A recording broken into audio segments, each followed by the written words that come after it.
IVM.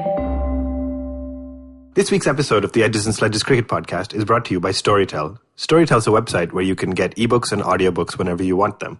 And for the duration of their sponsorship of our show, we're going to be recommending a new book to you each week. So the book we're recommending this week is actually called The Art of Captaincy by Mike Brearley. You can get it on Storytel. Our guest in the second half of this episode actually mentions Mike Brearley, so we thought it would be a good one to suggest this week. It's a great book, and Mike Atherton actually called it the best book on captaincy written by an expert. So Storytel's giving you a great opportunity. If you visit storytel.com/IVM, you get a 30-day free trial instead of a 14-day free trial, which is normally available. So again, check out storytel.com/IVM, get access to all your favorite books, and enjoy this week's episode. Senior, we're ready. Has he just gone on mute to laugh to himself? I'm pretty sure. Boss, I can't see where you put a recording. It is on. It is recording right now. That's really shady. It is on. I'm telling you. So.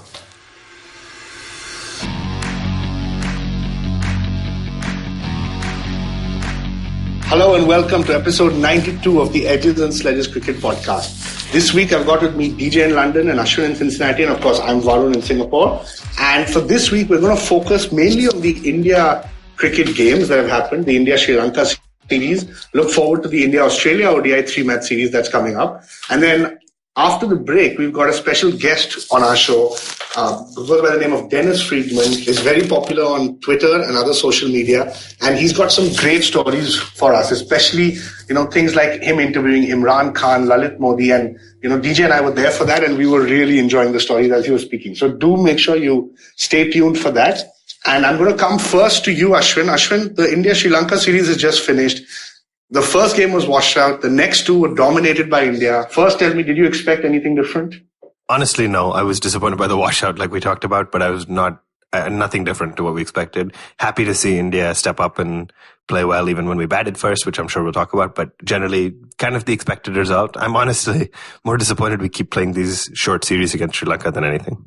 Yeah, I know. That's the biggest challenge. And I was discussing with somebody just yesterday that over the last 5 months, we've had West Indies, South Africa, Bangladesh, and now Sri Lanka. So it hasn't been that great a lineup over the last 6 months.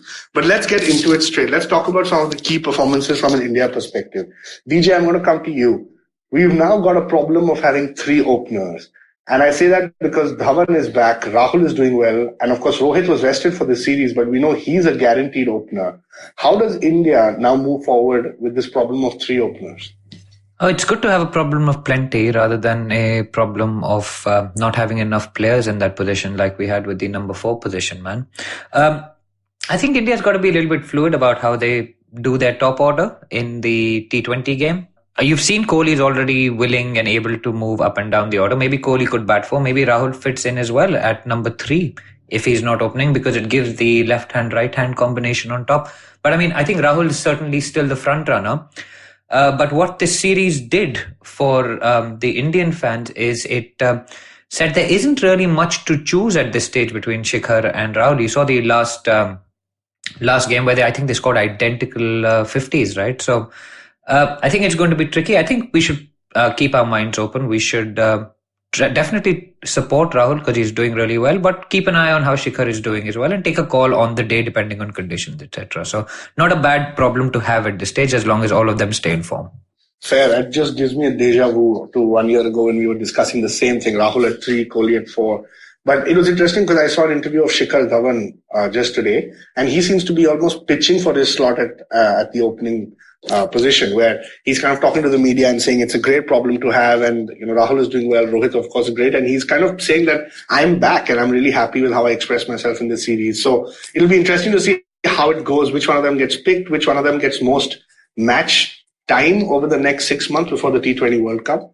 And Ashwin, I'm going to come to you. Not much else to talk about in the Indian batting. I think there was a slight collapse in the third T20. But what I do want to talk about a little bit is Sanju Samson came in for Rishabh Pant, and he hit a first ball 6 and then got out subsequently. So it almost felt like one didn't miss Rishabh Pant too much. But tell me, in the context of all the conversations that have been happening over the last couple of months, is this a very big move for India? I think it is. I think he deserves it. I think I haven't met one person yet who has said Sanju doesn't deserve a shot, right? Either when he got brought into the squad, but then didn't get a game, then get dropped, and then he's been putting up some good domestic performances. So I think he's earned his chance. I thought it was interesting. You mentioned he made 6 off 2 balls, but it is funny as I was scrolling back through our WhatsApp group thread, when he hit the first ball six, you responded immediately saying, wow, Sanju trying to, show up to Pant by hitting a first ball 6. And then he got out next ball, and my response was, I guess he's trying to play a tribute to Pant by getting out 6 and out.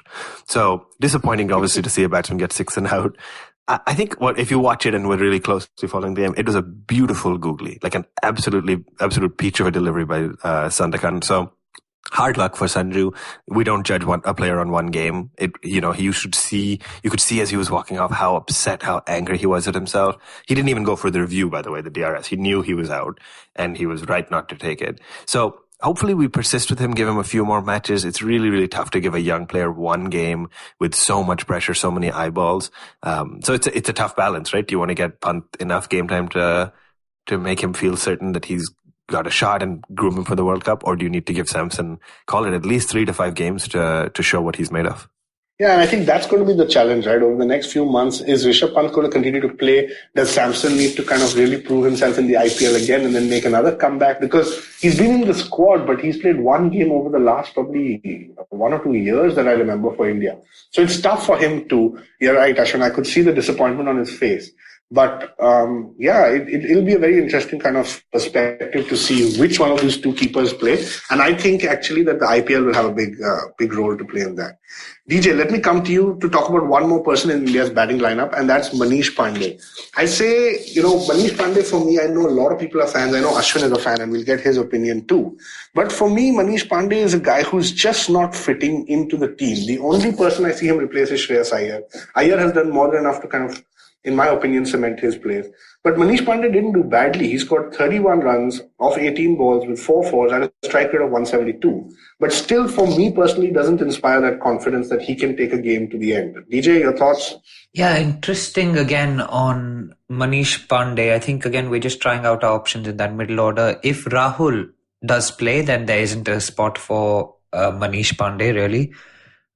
Because he would have filled up one of the other batting slots. And I mean, if Hardik Pandya comes back, which we don't know when that's going to happen, because we've just heard of news of his injury flaring up again and him being pulled out of the India A tour. Vijay Shankar's replaced him. So we're replacing Hardik with the 3D player again.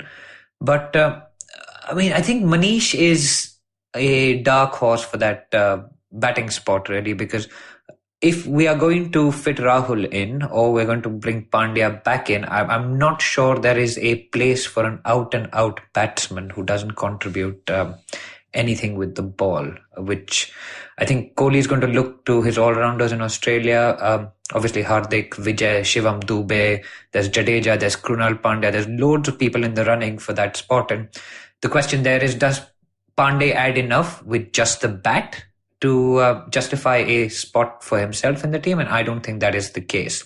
So harsh on Pandey because he's been doing fairly well. He's been playing his part whenever he's been given the chance. But I think in the larger scheme of things, I'm not sure he's going to make the cut for the playing 11. He may be a backup for one of the other batsmen if they get injured. The other point, actually, I just wanted to bring up quickly while I'm speaking is, you spoke about Shikhar and Rahul and Rohit at the top of the order. And Arindam Saha actually tweeted in a very interesting stat that Shikhar's actually got an average of 10 in ICC T20 tournaments. He's been dropped halfway through both the T20s that he's played. The T20 tournaments that he's played. So maybe that's another factor to consider. We may start with one combination and move to another combination halfway through, like we did with the 50-over World Cup, right? With, as you predicted, Pant being flown in and all of that stuff. So flexibility, I think, is the name of the game. But Pandey, I don't think offers enough by way of just being a pure batsman to justify a spot in the team. Fair point. And I think, on the earlier point, 3 openers will definitely go to Australia, so no doubt about that. And I agree with you 100% on Pandey, which is why my view was actually they should have probably tried playing both Pant and Samson this game in the third T20, give both youngsters enough match time. So I was a little disappointed at that. But Ashwin, let's come to the bowling. And actually, we've got a new all-rounder that we have to talk about. India's next best finisher after MS Dhoni, I'd say. Shardul Thakur. What was your view on his performance? I think he had a strike rate of over 200. Always great that you chose to come to me to talk about the player that I don't like publicly, Shardul, instead of asking me about Manish Pandey, who had a solid knock, and he's the guy I have publicly backed and like. So, but I mean, on Pandey, I think DJ summarized it fairly well. I'm willing to accept when I'm wrong. I love that Shardul showed up really, really, really well with the bat. I think outstanding to be able to have call it number 8 in the fast bowler who can bat like that, who can hit like that, he just had a ton of confidence, right? And whether it was him trying to show up the critics from IPL 2019, the final, if you remember, him saying, hey, I actually can bat, or him honestly realizing that among a variety of fast bowlers where, let's face it, his fast bowling is not going to give him the edge, right? Unless something drastically changes, his bowling on its own doesn't give him the edge to be one of India's top 3 or 4 quicks. But this might, right? The ability to say, hey, he's number 8. He's a good fast bowler. He's not our best, but he can bat in a really big way. So I'd like to see more of it. Obviously, it's still early stages. His average is like 6 and his strike rate is under 100 across his career. So it's early.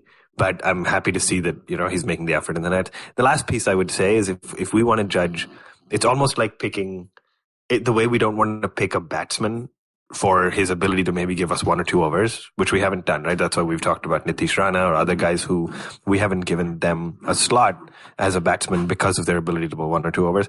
I don't think we should pick a subpar bowler for his ability to bat well. So just food for thought for you guys.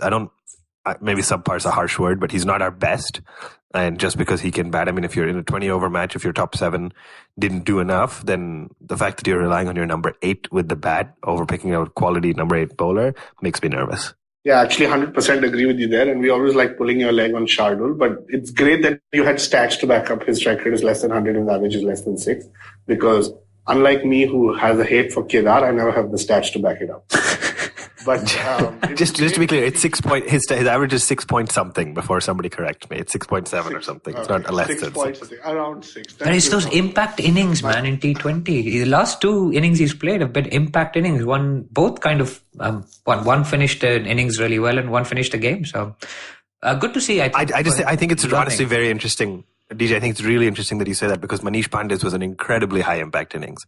So it's interesting, like just really transparently to think about the bias we come in with, right? Your point was Manish had played an high impact innings, but he doesn't belong in the side.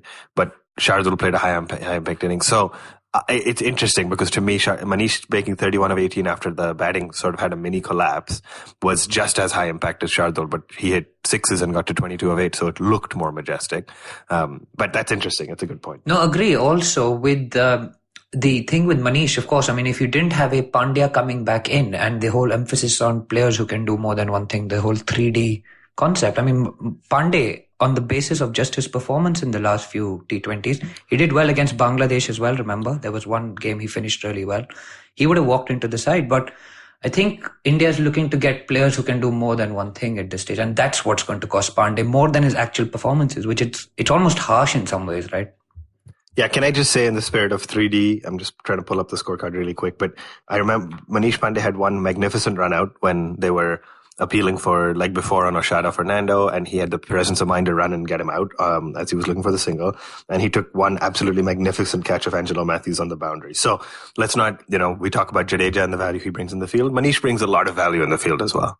Fair point. So there you have it. Shardul and Manish, the debate continues. But DJ, let's talk a little bit about the fast bowling. So Shardul took 5 wickets in 2 games. Saini took, I think, 5 wickets in the 2 games, and he actually got man of the series. And Bumrah was back, but he had a little bit of a tough outing on his first day, going for economy of 8 runs per over. But it was great to see that in India, on home ground, the fast bowlers are the ones who really took the wickets and won us the games. Yeah, terrific stuff. I mean, Saini is exciting, man. Those Yorkers that he was spearing in, I mean, I think he got Gunatilaka in the first game, which was fantastic. He got a similar wicket in the second game as well. You just see that raw pace, and I think he's been given the brief. You've got 4 overs. I want you to run in, hit the bat really hard, bowl bouncers, bowl Yorkers. Don't worry about the runs going away and pick up those wickets. And I mean, we're seeing him in the T20 game, but I mean, I'm excited about watching this guy play Test cricket at some point in the future. I'm not saying now. We have a great Test attack. We've got Ishant, we've got Shami, we've got Bumrah. Just Navdeep Saini needs to be mentored, preserved, just wrapped in cotton wool and deployed at the right part, in the right games. And he's such an exciting prospect for India. You've seen other quick bowlers, Shivam Mavi, Nagarkoti, these guys came through the ranks as well, but they haven't actually gone ahead and done what Saini's doing. And I mean, really excited for him. Bumrah, of course, class act. He's feeling his way a little bit back into the scene. Thakur showing himself to be a bit of a clever bowler. And of course, doing his chances no harm. So good to see that. And I think good also to see us moving away from the Khalils of the world and the Nutcuts of the world and kind of honing in on what our combinations likely to look like at the end of this year. So I think good signs for Indian cricket, Indian fast bowling in particular. In a few years, I'm hoping to see Saini bowl on a Waka pitch or maybe it'll be this year. I don't know if we've got a test match in Perth, but I mean, just imagine that him letting fly on the Waka pitch, man. Be fantastic to watch. Yeah, he's got the pace for it. It'll be great if he does make a test debut, but I'm just hoping he doesn't go down the Varun Aaron route where pace was everything and he wasn't able to control. He got injury prone. So let's hope that Saini continues his good form. It'll be great for India. Right, so let's move on to talk a little bit about India-Australia. We've got Australia coming to India for a 3 ODI series first. It's starting on Tuesday, 14th of Jan. It seems a little bit out of place to play an ODI series, suddenly in the middle of Jan, just before India's heading to Australia, in the middle of the Australian summer. DJ, what do you make of that? I don't know, man. I don't know how I feel about it. I think there's a lot of politicking that's gone on in the background. Australia have just finished playing New Zealand in their home test, their marquee home test series, which was, it was keenly contested. It generated quite a bit of interest. And then in the middle of their season, they've been pulled over to India to play this bilateral series, which I'm not sure what the purpose of the series is, other than maybe get some eyeballs. And it's pretty meaningless in a lot of ways. In a year where you've got a T20, I would have understood if we wanted some more T20 games. So yeah, not sure what is going on with the India-Australia series. I was also surprised. I thought the T20s would have made sense. But it's an ODI squad, it's an ODI team.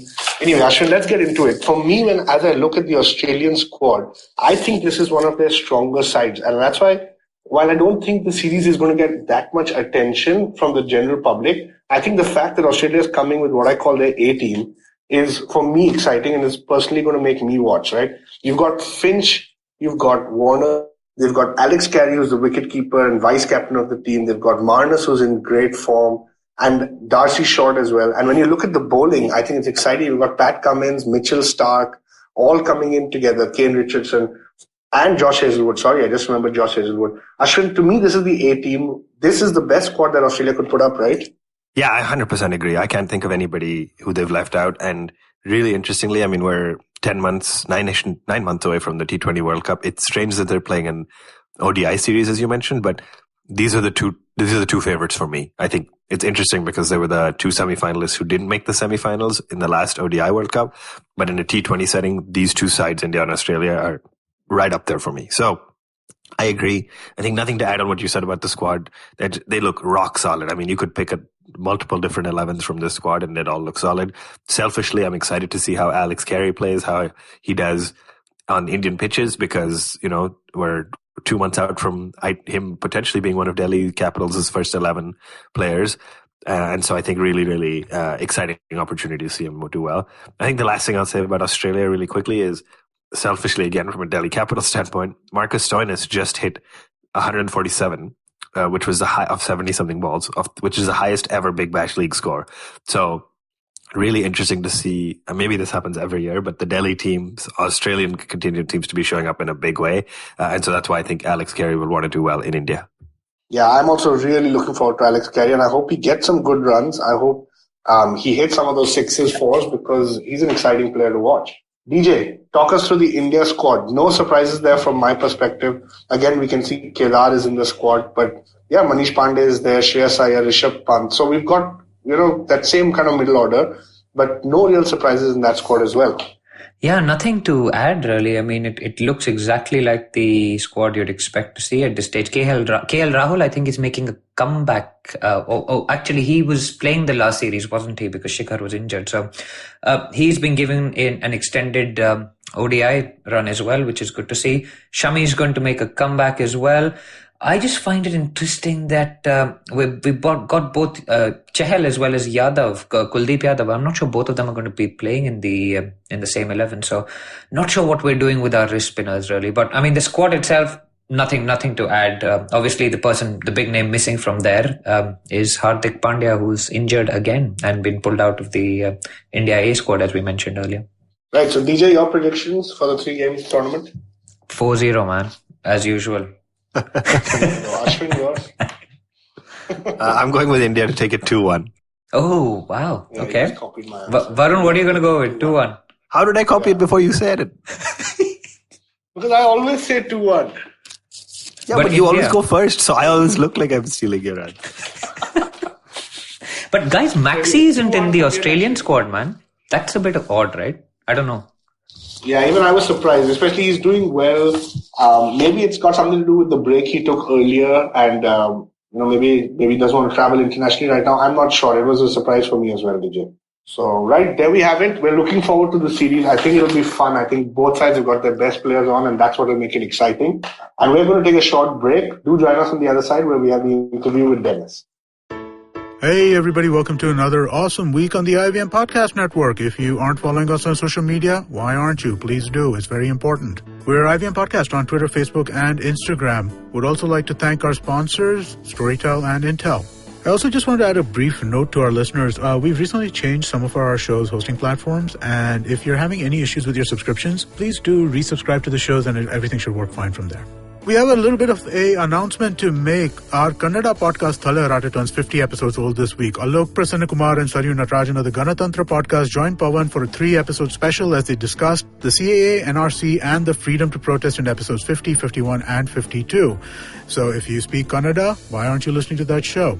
Also on Cyrus Says this week, Cyrus is joined by stand-up comedian and winner of the Mrs. India Earth pageant, Deepa Javeri. They talk about what goes behind the scenes at a beauty contest, how she entered comedy at a late stage in life, and how her family views her career choices. On Paisa Vaisa, Anupam is in conversation with Puneet Khurana, managing partner at Stoic Advisor. They talk about evidence-focused investing, stock selection, and more.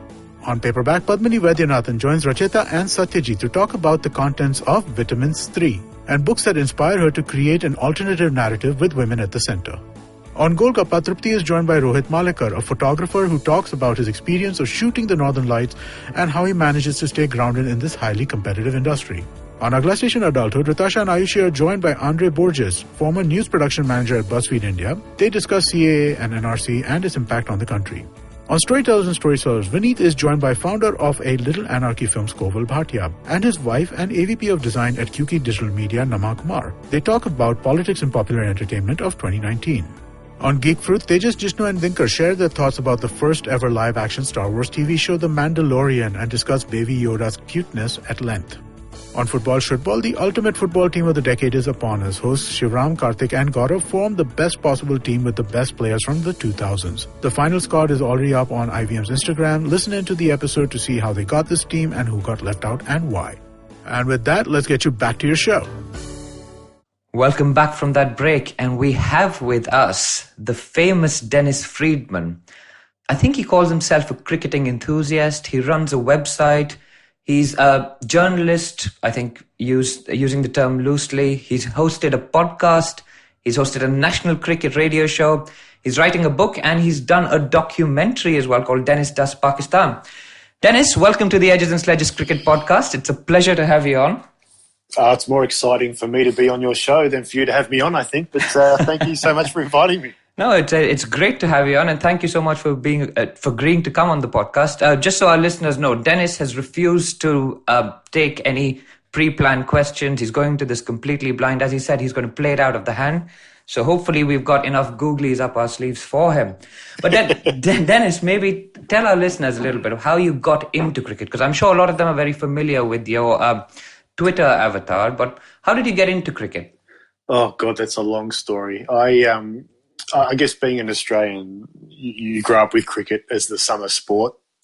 it's the national sport, and then in winter you have the football codes here. So, cricket's been part of my life through the summer. I'm 44 now, but, since I was a kid, and I played as a kid and whatnot. But my foray into, I'll say, journalism, as you said, loosely, I don't even know how to define journalism these days, began maybe 7 years ago.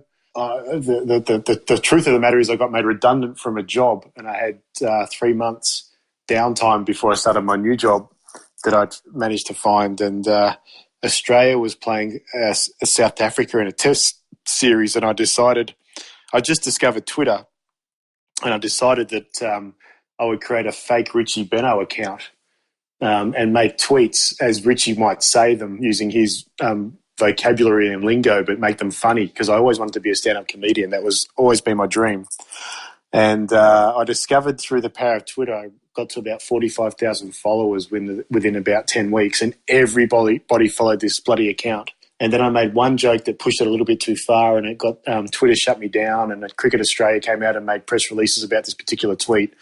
Tell us about the tweet, Dennis. Tell us about the tweet, because we weren't actually on Twitter at that point, so I'm interested to know what this is. Yeah, I'm going to out myself here, so people involved maybe I need to go and apologise to them after I tell you the story. But so Fawad Ahmed had just started playing, had moved to Australia from Pakistan, and it just was about to play his first ODI for Australia. And he was refusing to wear the VB logo. Now, for your listeners that don't understand, VB is a brand of beer. Victorian Bitter. Correct, Victoria Bitter. And obviously as a Muslim and Islamic, he didn't want to have the logo for alcohol on his shirt, which is fine. He's not the first person to do it. He won't be the last. And I made a joke on Twitter saying, as his Richie Benaud account, this parody saying, Fawad Ahmed has refused to wear the VB logo. Dean Jones is reporting that he's replacing it with a leading brand of explosives. And the joke was about the joke was about Dean Jones calling Hashim Amla a terrorist. After he took the catch and when he was off air, right? When he thought he was off air. Yeah. So Dean Jones blew up. Cricket Australia through James Sutherland made a press release. You can Google this. If you Google Dean Jones, Fawad Ahmed, Richie Benaud, Twitter, it'll come up with that. There was stories in the media. So James Sutherland came out and made a press release saying Richie Benaud doesn't have a Twitter account. And the whole world went mad thinking I was going after Fawad Ahmed when I was going after Dean Jones for being a racist bigot. So they shut the account down, and I started the account under my own name. But by then I'd already started writing under the parody I'd written for The Cricketer, and I'd started Dennis Does Cricket as a website because I thought I could write better than most cricket writers because I had a big ego. I also was doing parody stuff. And back in those days, this is before fake news was a thing. I was doing parody and fake news, and I think in India you have Faking News. You know that website, Faking News. So I was doing that stuff even before then, and that got me a bit of a following. And then we decided in 2013 with a friend Dan Liebke to start a podcast called Can't Bowl, Can't Throw, and then that turned into a radio show because people thought it was great, and then that turned into writing for all the publications that I wanted to write for. And then that turned into making a YouTube channel, which turned into going to Pakistan to make Dennis Does Pakistan documentary. And along the way, I've had a whole lot of fun and met a whole lot of crazy people, and been able to help a lot of young kids get into journalism as well and teach them some of the things I've learnt. And it's been fun. I guess I've lived through an era where you've been able to redefine, or we've redefined what journalism is. You no longer have to go to journalism at school, do journalism at school and then do an apprenticeship and then, be the guy that fetches coffee for the senior journalist. And now anybody can have a voice given the power of the internet. And if your voice cuts through, you can quickly create an audience like you guys are doing with your podcast and create a little space for yourself. It's a big world. Thanks, Dennis. And I think that's what the words you used are very interesting, a voice that cuts through. And I think you certainly have that.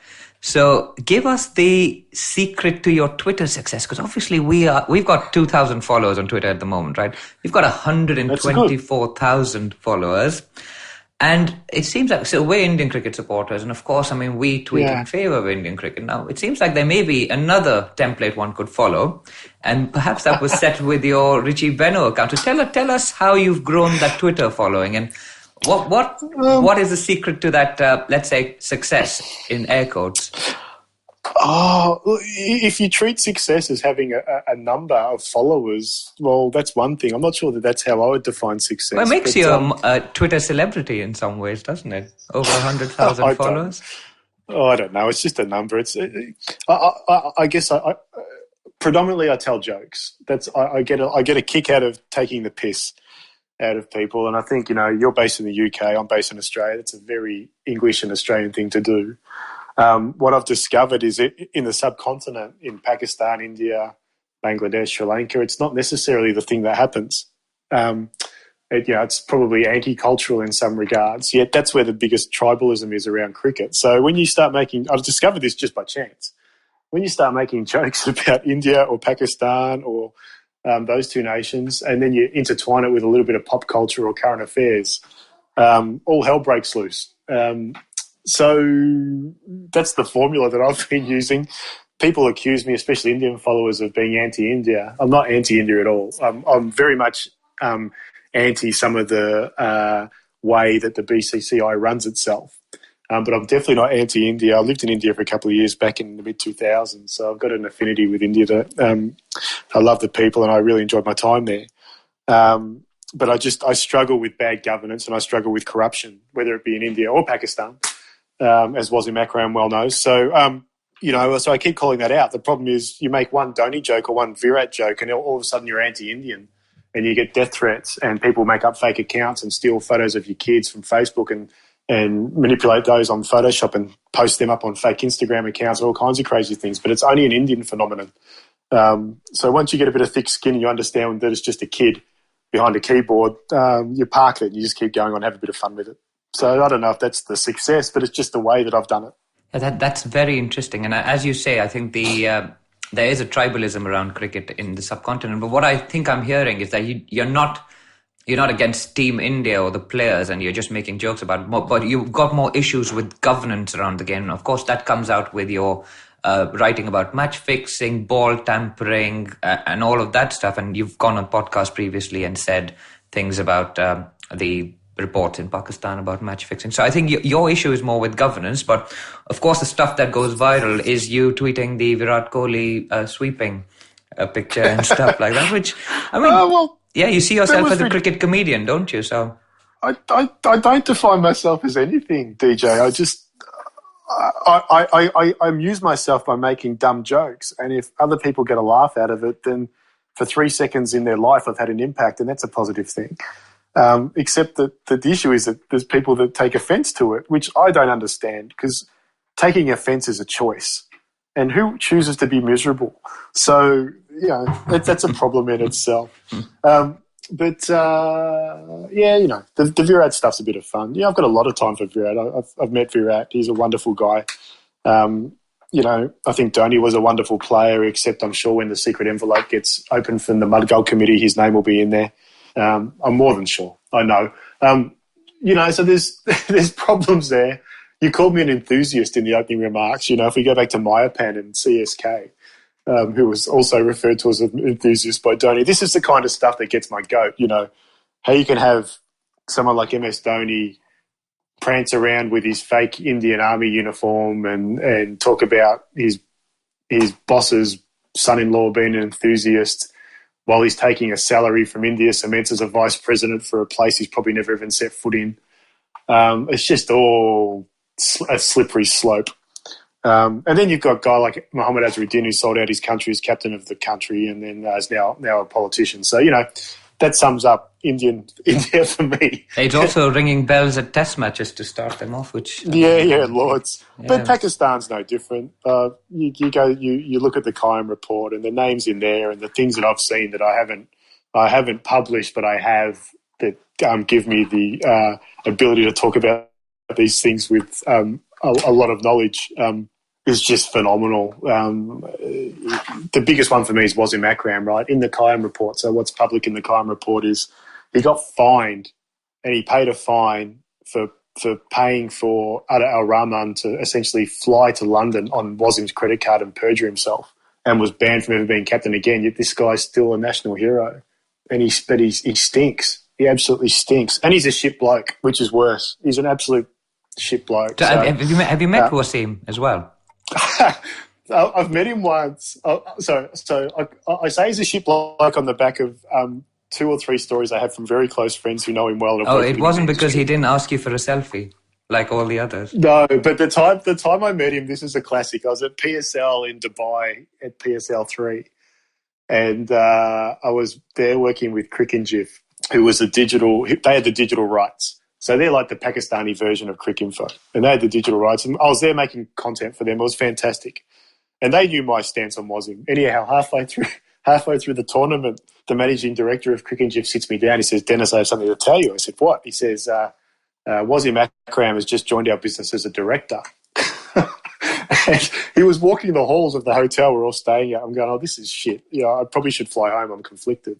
But I was having too much fun hanging out with Viv Richards, so I couldn't. But I'm name dropping here beautifully, aren't I? So anyhow, one of the player agents who I got friendly with, he's a bit of a cheeky bastard.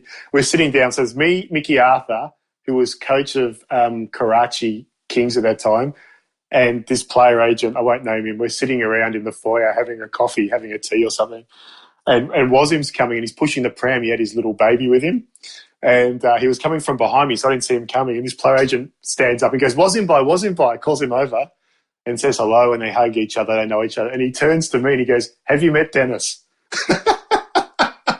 Wasim shakes my hand and then clicks who I am and makes an excuse to run and nicks off and never looked me in the eye again for the next 2 weeks.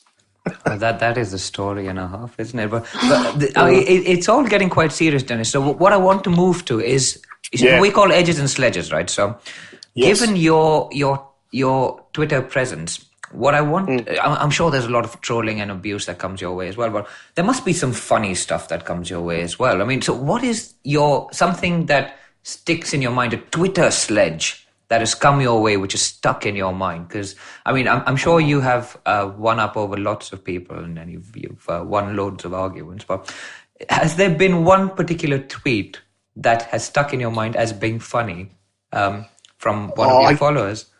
I get lots. I couldn't name one. Every day I'm surprised and amused at what's out there. I think, to be honest, Twitter was funnier a few years ago. I think now it's just turned into a big cesspit of people abusing each other. But I think a few years ago it was better at debate and engagement. Nothing jumps out at me straight away. I couldn't name you one, but give us an account that you enjoy following. The tweets that you enjoy following. Geez, there's lots. Well, we enjoyed Daniel, and that's how we actually got in touch, because we wanted to have a chat with Daniel as well, because some of his tweets are fantastic. I mean, the stats guru filters on that are just incredible. Yeah. Look, I have some fun with. I have some good fun with Ali Khan Tareen, who's the owner of the Multan Sultans. He's a young guy. He lives in London and back and forth. He's a good guy. He's fun to banter with.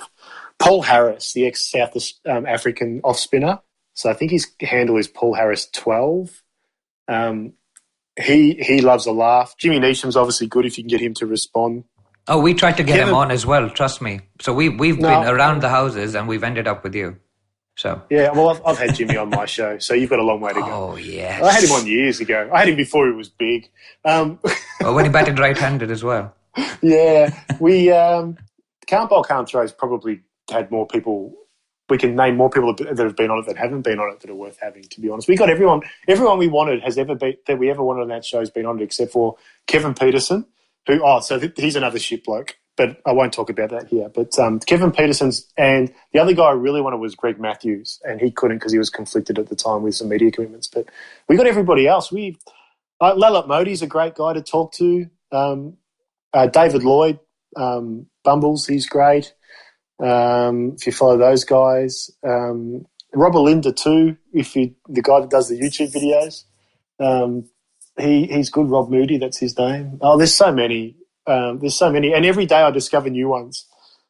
People have just joined Twitter, or they've sent me something, and I've had a chance to catch it before it gets lost in my feed. But I try and engage with as much as I can, as long as it's not abuse. If people are generally funny. and having fun, I'll engage. But when it's abuse or, the amount of times I've been called a or some crap that comes across, I just ignore that rubbish. That's fantastic. Dennis, I think the problem with this chat that we're having at the moment is, I think in a lot of people's minds, you're public enemy number one on Twitter for Indian cricket fans.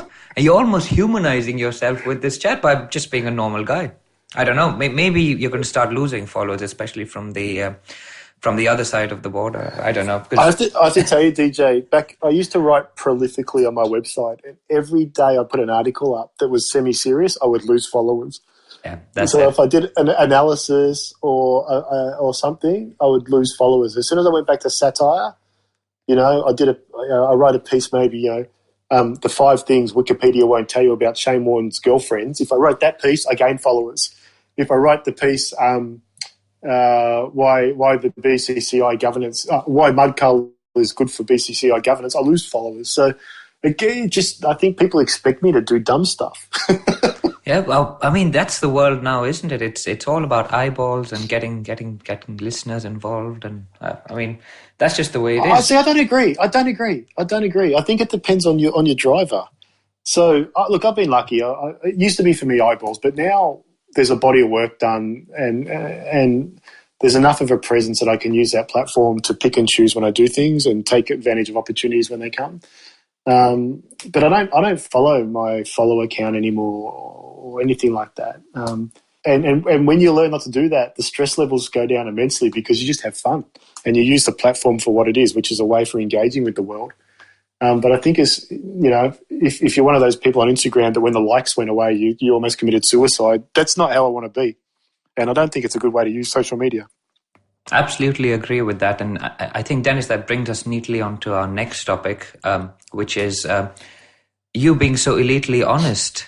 You are Australian, and of course, no podcast with an Australian could be recorded without talking about sandpaper. So we're going to move into the slightly more boring part of this chat. And we want to talk to you about the Australian cricket team, because despite your, let's say, affiliation with Pakistan, I suspect you do support the Australian cricket team deep down inside, very deep down inside. And tell us, has Australia actually recovered from Sandpaper Gate and elite honesty and elitism and whatever else that they had? I don't know. I think yes. The answer is yes. Some of it's down to Justin Langer, I think. A lot of it's down to Tim Payne, who was probably the leader that Australia had to have. So not necessarily the best player, but the best leader. It was almost a flashback to Mike Brearley days in England when they called him back just to lead the team against, I think it was the West Indies at the time. So I think there's that. I think the fact that Marnus Labuschagne's come out of nowhere and is now the number 3 batsman in the world as we speak, and Smith and Labuschagne are legitimately the best 3 and 4 in the world, arguably. Maybe Kohli and Pujara, I don't know, but they're right up there in the conversation. So having that pressure off Steve Smith, you can imagine if Steve Smith was just keep making a mountain of runs this summer after the Ashes, everyone would be going, when's he going to be captain? No one's talking about it anymore. And the same with Dave Warner. He had a crap Ashes, but he's come here and he had a decent Ashes, but he's come back to the Australian summer and just carved it up, with a 100, and people just get on with it. I think it's important to, I have a view, and I think it's important to understand that there's a very big difference between bending the rules to win, irrespective of how far you go, versus taking money to fix a match and help your team lose. And there's a lot of people in the subcontinent that struggle with this concept when I go after all the match fixes and spot fixes and cheats from that part of the world. And they go, what about Smith and Warner? And I have to keep reminding them of that fact. Those guys were trying to get Australia back into a game because they were losing, rather than taking money for personal gain to help, to give away no balls and runs so that they can make some more cash. And so I think that, combined with the fact they had the 1-year ban, which was just extraordinary, but it echoed the sentiments of the Australian public at the time, because we don't like cheats. We're not very good with cheats. We're happy with people that lose. We're happy with team. We wouldn't care if the Australian cricket team lost every week, as long as they had a fair income crack at it and playing in good faith, because it's not tribal. But as soon as the cheating happened, the Australian public kicked back and didn't like that. So they paid their penance for that. It was an extraordinary penance. It probably cost Smith and Warner combined maybe $5 to $10 million. But so be it. And it got the rules changed at the ICC about match fixing, about ball tampering as well. So, we could go back to the time when Tendulkar did it. And what happened to him? He got a slap on the wrist. So there's the difference. Faf did it as well recently. Well, we are going to strenuously deny that because Tendulkar had no nails. No nails. How's he lifting the seam? Faf did it twice. Faf did one it on his zipper. Faf did it with mitts. Yeah, and once on his zipper, I think. But yeah, that's right. Yeah, I mean, it's tough, isn't it? Because when we spoke about Sandpaper Gate, and that's actually when we started our podcast. It may have been the first or second episode, and it was a great way to start off the podcast.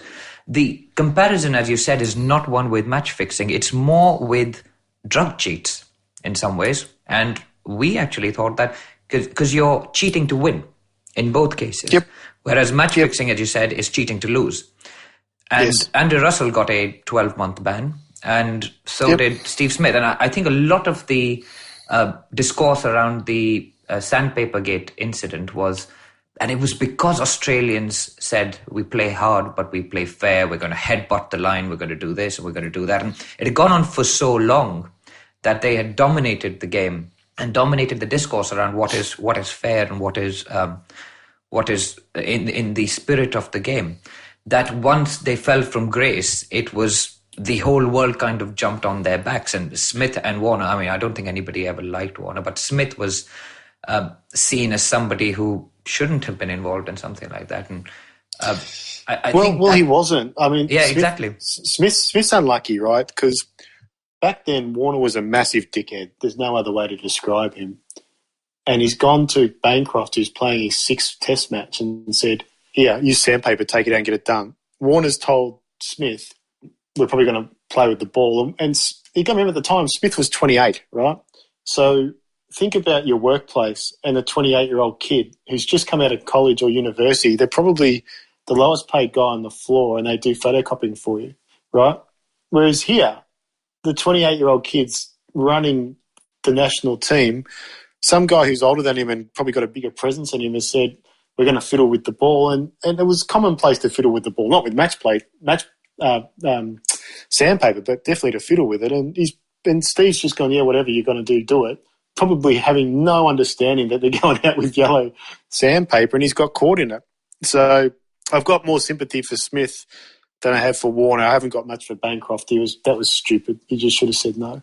Yeah, incredible scenes. But obviously things have moved on. Australia have competed well in the Ashes, retained the Ashes. They did well in the World Cup. They made the semi-finals when lots of people didn't expect them to do that. And now they're doing pretty well as well. They beat Pakistan again. And so looks like things are back on track. And now they are coming to India, Dennis. So let's talk about that very quickly before we move to the fun part of the show again.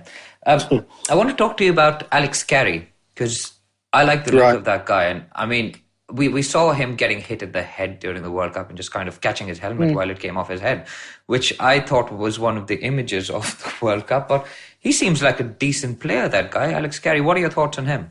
Yeah, he's next in line. When Tim Payne has had enough, he's next in line. He's the Australian ODI vice captain. He's well liked. He's well respected. He'll be in the Test team next after Tim Payne. He just has to wait because Tim's doing a bloody good job. Right. The next one I want to speak to you about is Marnus Labuschagne. He came in, the world saw him for the very first time last year against India, didn't do too well, got left out of the playing 11 in the Ashes, and then came in as probably the most famous, and I think he was the first concussion substitute. Correct. And not bad for a guy who was sitting out of the playing 11 to be number 3 in the world a few months later. Yeah, it's interesting. I chatted about him when Greg Chappell was still an Australian selector maybe 2 summers back. And this is when Maxwell was knocking the door down to get into the team and they weren't picking him. And Maxwell and Wade were fighting for that number 6 spot. And you might recall that Wade was captain of Victoria and Maxwell was playing at Victoria. Maxwell came out and said, "I can't believe Matthew Wade's batting ahead of me in the Shield." And Wade said, "Well, I'm trying to get into the Test team as well." And then that caused Wade to move into state. But I was chatting with Greg Chappell about this and I said, why not Wade or or Maxwell, why you keep pushing this Labuschagne guy? And he said, I haven't got room for those two dickheads. Was his thing. And he also said that he thought Marnus had something. And at the time, Marnus was averaging like 34 in first-class cricket, right? So, but it just goes to prove that some of these old-timers or good selectors can see more than just what the short-term stats are. They can see what the next 10 years is going to be like with the kid. And backed him in, and the Cricket Australia backed him in, and look what he's turned into now. And he's just a ripper bloke, right? He just wants to go out and bat. He's not interested in any of the bullshit. He's a bit like Steve Smith. He gets upset when he gets out. He's not after the glitz and glamour. He just wants to make runs. It's that aggressive gum chewing as well that I love. It also when he got hit in the head and just bounced back up like a boxer, man. The gum chewing. I'm adamant the gum chewing's a hand-me-down from Viv Richards. So, wow. All he needs to do now is learn that effeminate gait, that walk that Viv had. It was effeminate. It had this. His ass wiggled like he was a catwalk model, right? So some people will call it a swagger. Yeah, but it's not. It's an effeminate gait. We need to redefine it. we need to make sure the history books define it that way. How very Australian of you. You go back and look at a video. You Google, put in YouTube, Viv Richards walking, and you come back to me and tell me that it's a swagger and not effeminate. I wouldn't say that to his face. I can tell you that much. Put a skirt on him as he's doing that. Just picture him walking a skirt as he's doing that, or in a bikini, and you'd be like, ah. Well, I can see your next viral tweet already, Dennis. I can see it happening already. I'm going to make when I'm going to the PSL next month, and Viv is the team. He's the team.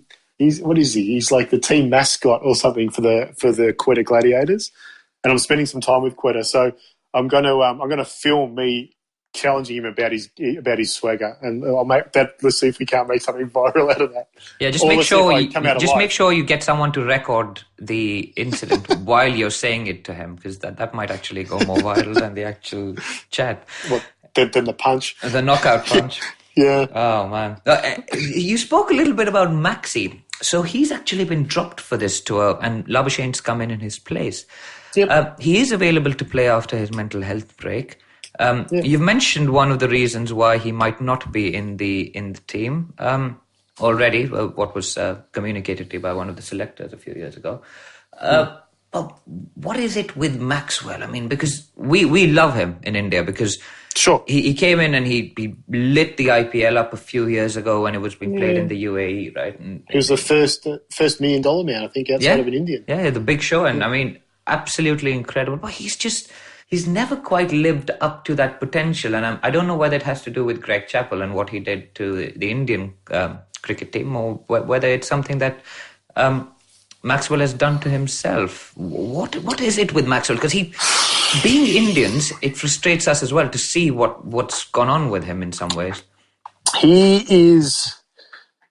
I was almost going to say he's our version of Rohit Sharma, but he's not. Because there's two problems with Glenn. One is that the Australian cricketing selectors and officials think he's a massive dickhead. And he's probably grown up in the last 12 months, but there was a long time there they just saw him as all about Glenn. Everything was about Glenn. And then when he got his chance, he did make 1 in 100 in India, but I think he's only got 2 test innings and even ODI innings where he's lasted 100 balls or more.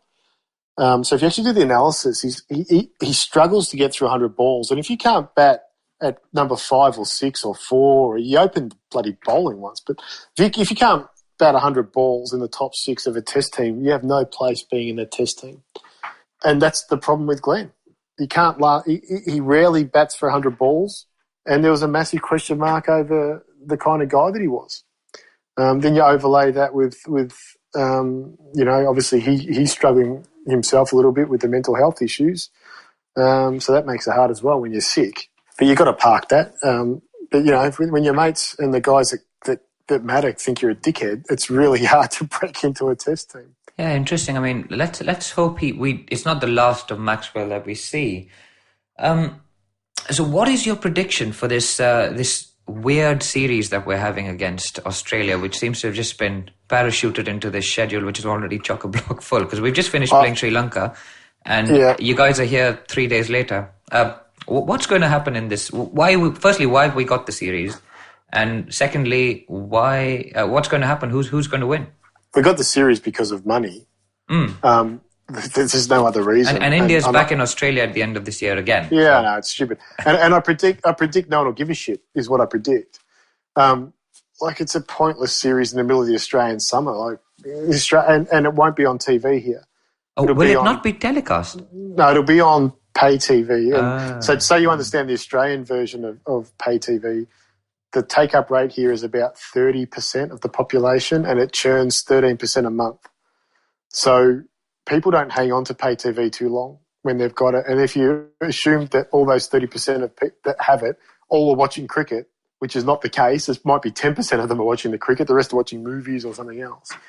Once it's behind the paywall, you don't get much of a viewership. So that won't help it. The fact that there'll be resentment when the Australian public actually work out that the Australians are going to India to play an ODI series rather than playing stuff here. That's never happened before. Not in the middle of a summer. We understand going to South Africa because they're in the Southern Hemisphere or New Zealand, but you're not going to India in the middle of the summer. That makes no sense. And it's all just done for cash. And again, this series was done before Cricket Australia had its clean out because after its culture review.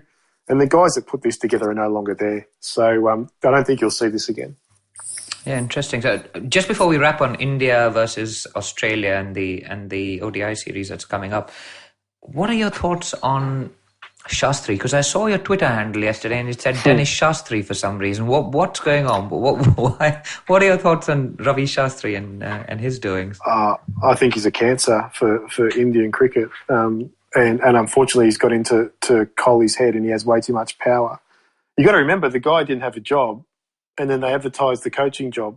He was on $1 million US salary beforehand. He didn't apply for the job. Mike Hessen and Tom Moody did, and then Virat said, "No, I want Ravi to be the coach." So they reopened the process. Speaking of good governance, to allow Ravi to apply. Then Ravi got the job, and then they leaked the rankings of all the candidates to the media that showed that Hessen came second and Moody came third. It's just a dog's breakfast. And people that are involved in that kind of rubbish, I have no time for. And then Wasim just did the same thing with Misbah to Mickey Arthur in Pakistan. Friggin' joke. So, Virat just lives off the teat of Shastri, and he needs to learn to grow up and not use him as his mother. And Ravi, and it's someone strong, hopefully Ganguly can stand up to Ravi Shastri at the end of this contract and say, we don't need you anymore. He doesn't add it. What's he adding to what's he coaching this Indian team on? Nothing. He just runs around as a cheerleader, getting his belly bigger and dating TV stars. So that's exactly. But we have a theory here on the Edges and Sledges podcast where the idea of Shastri being the coach is just to take heat off Virat, for Shastri to take all the heat whenever we lose, and for people to make jokes about his belly, and for basically the soundbite to come from Shastri rather than Virat. And Virat just concentrates on getting the team together and doing the job, whereas Shastri just takes all the heat for being himself, really, in some ways. And that might be the case, but again, what does that tell you about Virat? The guy's captain of the biggest team probably the biggest national team in the world in terms of following. And if he can't man up and face the heat after a loss or a bad performance, what's that tell you about him? Now, the guy can. The guy's got a lot of mongrel. I've got a lot of time for Virat. He's a tough cookie. He doesn't need this mothering from Ravi Shastri and all this pampering and crap. But just not a fan of it. I'm not a fan about how he goes about it. I'm not a fan about how he got the job. I'm not a fan of the politics he plays. I'm not a fan of what he says because it's all bloody. He's an apparatchik for what he thinks the BCCI wants him to say. I just got no time for it, especially when there's absolutely A1 coaches out there like Mike Hessen who didn't get the gig, who absolutely would have killed it. Mickey Arthur would have killed it. Tom Moody would have killed it. Proper coaches, not mouthpieces for a bureaucracy that got too big for its boots to be so far has been the only cricket administration in the world that's had to have the government step in and run it for a couple of years. Absolutely, Dennis. And I think what you've done with those answers is you've taken out some of the questions I was going to ask you next. So we're going to do a rapid-fire question round. So Sure. I'm going to ask you maybe 10 or 12 questions, 2 of which you've already taken out. I was going to ask you Shastri or Langa as the better coach, but clearly you've got Shastri's not a coach. Shastri's not a coach. Shastri's an enthusiast on $1 million a year. That's a dream, isn't it? And the other one was actually ball tampering or match fixing, which is worse, which you've already actually taken out by... oh, God, if anyone thinks ball tampering is worse than match fixing, they don't deserve to be following the game. Absolutely. So let's go with... What did their parents teach them? If you grow up thinking that ball tampering is just as bad as match fixing, what did your parents teach you about right and wrong? It's just serious. I agree. I agree. So I'm going to go with these questions, and the first one of them is, which is the better batsman in all formats, Kohli or Smith? Kohli. Very good. If you're including T20, then it's a no-brainer. All format batsman, yes. And better captain, more inspirational captain, Imran or Alan Border? I think, geez, they both had tough gigs. When Alan Border was captain, Australia was total shit. Imran had different challenges. Imagine trying to be captain of Pakistan in 1992. 17 captains in a team of 11. Yeah, and your country's run by the military, as is the PCB. The head of the PCB back in those days was a military general. So imagine it has to be Imran. Okay. There was a time there when Imran Khan had a bowling average under 20 and a batting average nearly 50. Wow. People forget that era with Imran Khan, Ian Botham, Richard Hadley, Kapil Dev. There was a fourth one I was trying to think of, as all-rounders. People forget how good all these guys were. We don't have all-rounders like that anymore. Maybe Ben Stokes is the next one. I was hoping it was going to be Stuart Binney, but it didn't work. No, well, we still got hope in Hardik Pandya, and Vijay Shankar just made a comeback as well for the India A side, so he's still going with his Hardik's getting married now to an Instagram model or something. So he's Natasha Stankovic. Congratulations to them both. Moving on with the next question. IPL or PSL? And you've written an article on this which went viral because Lalit Modi tweeted it, and it was in support of the PSL. So IPL or PSL now? I can't go against Lalit Modi, can I? No, you can't. Now, it depends. I think the IPL's grown up a bit. It got a lot. Look, when CSK and Rajasthan Royals got booted out and Pepsi were threatening to withdraw their sponsorship, it grew up really quickly. I think it's a much better tournament than what it was back in those Mayapan and Srinivasan days.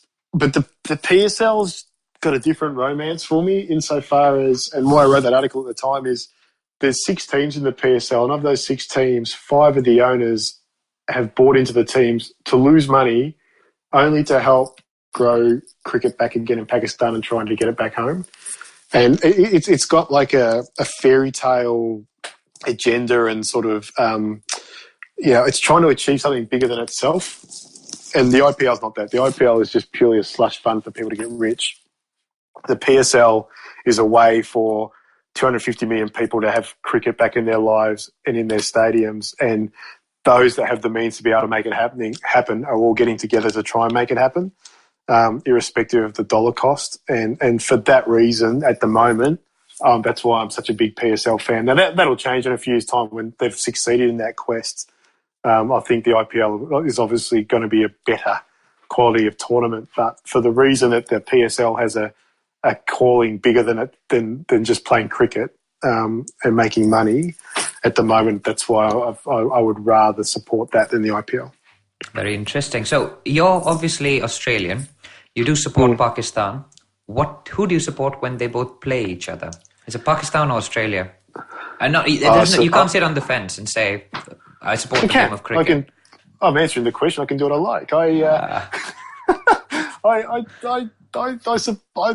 I'm not a supporter of anyone. Like I just enjoy cricket. Obviously, growing up with Australia, you want Australia to do well. I don't know. They just played each other in a series here. And to be honest, I supported players rather than the teams. I mean, that wasn't a contest. Pakistan's never won in Australia. Just putting it Not out. many have. Yeah, Well, no. You're trying to suggest that India have and England have? Is that what you're trying to suggest? India got Australia when they'd just been kicked in the nuts by a bloody cow, right? But well, you might edge it through the cordon. Still goes down as 4 in the book. Yeah, no, that's it. I supported individuals rather than teams. I was a big fan. For example, Shan Masood finally got a chance to open here, and I thought he did pretty well. So I was happy with that. It was good to see that. It was good to see Babar Azam making runs in Australia is not easy, and the guy did it. And help stand up. So those type of things I enjoy. I don't know what they're doing with the bowling attack out here. They just pick guys off the street, it seemed, randomly. But, when they play each other, I go for the players rather than the teams. Okay, and so you said you follow cricket in all formats. What is your favourite format? Is it Test cricket, ODI or T20s? So if Test cricket isn't your favourite format, by multiples to the next favourite format, you and I cannot be friends. The other ones are just there to fill space. But Test cricket is the kingmaker. Test cricket is the one that creates your whether you're a legend or not. Test cricket is the one that defines whether you go down in the annals of history as being a good cricketer or not. No one's ever going to be taken seriously as just a T20 player. Yeah, you made some money and you provided some entertainment, but no one will say, but he was a great cricketer. So that's Test cricket by a mile. So 5-day tests or 4-day tests? It has to be 5. This 4-day test thing is ridiculous. Very good. Who was the better interview subject, Modi or Misbah? Oh, very different. So Modi, I don't know why he agreed to come on the show, but he did. And he let me ask him everything. And I went at him pretty hard about the match fixing stuff. And after the podcast was published, I got a letter from Chris Cairns' lawyer in London demanding that I take stuff down. Otherwise, they're going to sue me for libel and defamation here in Australia. So I removed a little bit of it. But Modi went pretty hard. If you've never heard that interview, it's worth listening to because in it, he admits that under his direction, the BCCI mocked up charges of corruption against Kapil Dev because he was playing for the ICL and not the IPL. Amongst other things that people just don't talk about. The ex-captain of their country, absolute legend, their own cricket board mocked up false charges against him for corruption based on nothing, just for commercial gain. It's just ridiculous, some of the stuff Modi was telling me. So go listen to that interview. It's just Google Lalit Modi Unplugged on iTunes. It's phenomenal, that thing. So he opened right up. Misbah was different insofar as, I don't know, I must have interviewed a couple of hundred cricketers, administrators and people over my time, including a sitting Prime Minister who used to play cricket. And the scariest one I'm never really intimidated by these people. They're just people. But Misbah intimidated me. He's the same age as me. He's probably 1 inch taller than me. But he just stares at you with these eyes that cut through you like a lightsaber. And every time I tried to create a rapport with him with a little bit of humour or something, he gave me nothing. So it was a very difficult interview for me insofar as I like to bounce off people when I'm chatting, but with him I got nothing back other than straight answers, dry answers, everything intertwined with what God meant to him. It was very difficult, very intense character. He just demands your respect. Whereas, Lalit Modi is just an entrepreneurial media shark, so very at the other end of the world. Very interesting. Dennis, we've actually now managed to get through about 45 minutes without exploding. So thanks so much for joining us on the Edges and Sledges Cricket Podcast. It's been really interesting chatting to you. If you want to tell our listeners where they can find you, although I think most of them would already know where you are, now is the time. Everything's at dennisdoescricket.com, but DennisCricket _ on Twitter and Dennis Does Cricket on Facebook, DennisCricket _ on Instagram, Can't Bowl, Can't Throw on iTunes. They're now into season 2. I've been booted off. But season 1's got all those cool interviews. As I said, if you really want to, as an Indian fan, if you want to listen to Lalit Modi tell the truth about what goes on in the IPL and how that thing all started and all the crap that went on with Srinivasan, go Google Laila Modi Unplugged. It's probably the greatest cricket interview ever done. I'm not saying that because I did it. I'm just saying it because the guy being interviewed was just unleashed. Didn't hold back. That's fantastic. And hopefully after this chat, you will only gain followers from India and not lose any more followers. I think you're going to lose them for having me on the show, but that's your choice. Yeah, we're out on a limb here, but hopefully we can manage to maintain our meager Twitter following. But Dennis, again, it's been great speaking to you. Hopefully we'll have you back on the show soon. And yeah, keep doing what you're doing. Hopefully not those many... The trolls kind of go away and the humor stays alive. But thanks again for having the time to chat with us, and we'll see you soon. Thanks, DJ. Love the show. All the best. There you have it, guys. That was our interview with Dennis Friedman. Really interesting guy. Probably not as big a villain as most of you thought he was. But guys, that's the wrap on the show this week. Of course, we'll be back next week with more on the India versus Australia ODI series. That's going to start off on Tuesday. As always, write into us. We're at contact@onetiponehand.com. We're at One Tip One Hand on Facebook, Instagram, and Twitter. So leave us a message, write into us. We love hearing from you guys. We'll obviously try and come back to you as quickly as we can.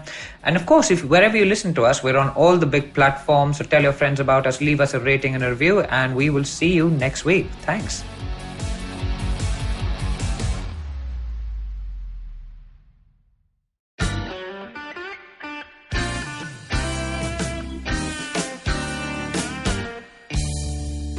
Filter coffee is a fascinating beverage. You need to pick the right beans, blend them in the right proportion, roast them to perfection, and slow brew at the right temperature to get the perfect cup. Which is exactly like great conversations as well. You need to track down the most interesting minds, get them into their zone, and settle down for an unhurried, unscripted chat. And coffee for me is always, always, always best enjoyed with friends. I'm Karthik Nagarajan, and do share my table as I meet some of the most interesting people I know and sit them down for a strong cup of coffee and an even stronger conversation. Join me every Wednesday for a freshly brewed episode. This is not frappe. This is the Filter Coffee Podcast.